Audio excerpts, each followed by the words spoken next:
Hello everybody. First of all, in the name of the University of Aix-Marseille, of IrAsia, and my own name, of course, I would like to thank every participant of the panel, every discussant, and all of those who attended. Gabriel and Laurent will give you the right average of participation for each panel, but I can already tell you that it was rather high and that no major technical problem occurred, so that discussions could go on fluently, as I was able to observe by myself. Panels 1, 2, 4, 7, 8, and even 9. Concerning the content, I could hear that in different panels many discussions turned around terms of the conference title, and more especially around religion. To say a word or two about this whole concept, first, I would like to underline the fact that we faced an idiomatic terminological problem with this word, religion, when we discussed the title of the conference. We have the same word in French, religion, which has the same meaning, but we also have another noun which is religieux, not the adjective religieux or religious in English, but a masculine noun, le religieux, that we can find in the expression le fait religieux, the religious fact. This noun is very useful and complementary to the other one because it does not imply to think of the different formal forms of religion. Le religieux expresses the essence of what is understood to be religious in any social cultural form, be it before Neolithic or after it. So we choose, in the end, we choose the English form closer to le religieux, which was religion in the singular. Then, I just evoked the reference of Neolithic because it is a pivotal period according to the constitution of our actual categories. Robert Creswell, a US-American anthropologist who did his whole career in France in the specialist French team of research called Techniques et Culture, Technique and Cultures, team who founded the Anthropology of Technics in France. Robert Creswell notably underlined the importance of grain storage during the Neolithic.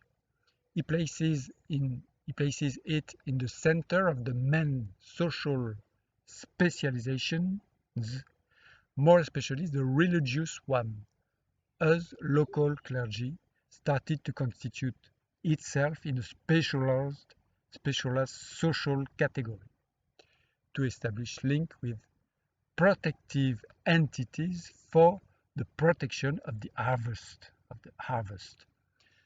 This local clergy had to progressively engage other social categories and more especially a martial one, a police in charge to protect the grain, the clergy, and progressively the state. I think that there we can see how the social division of work started to work on a large scale, and with it the question of specialized technicity.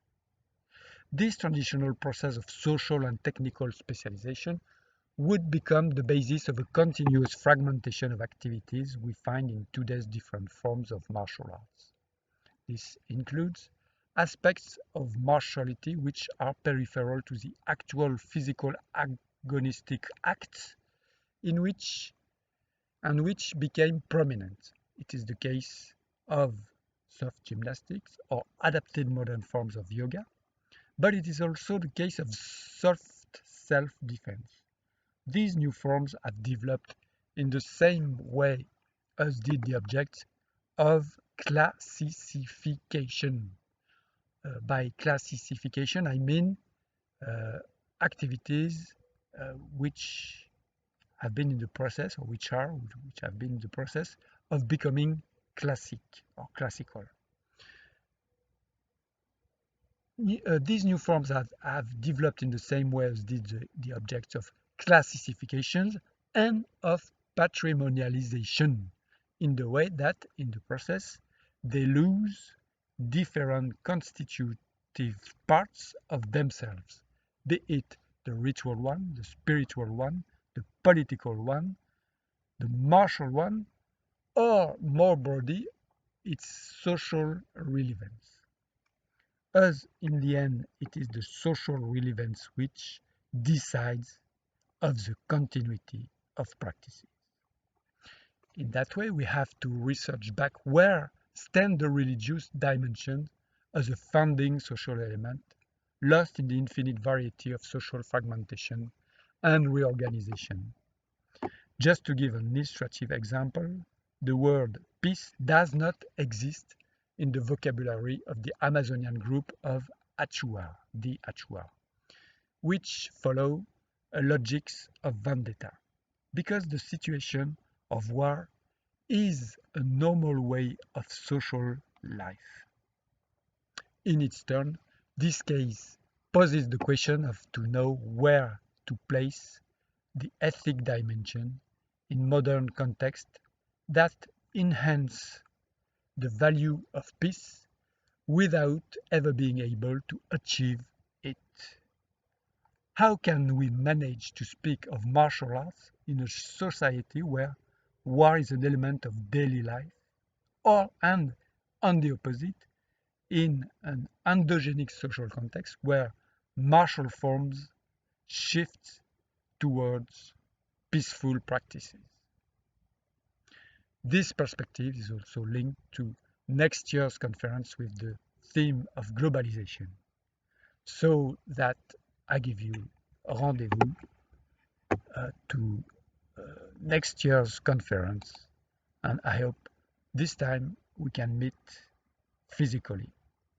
Thank you for your attention, and all the more, thank you for your participation. Bye bye.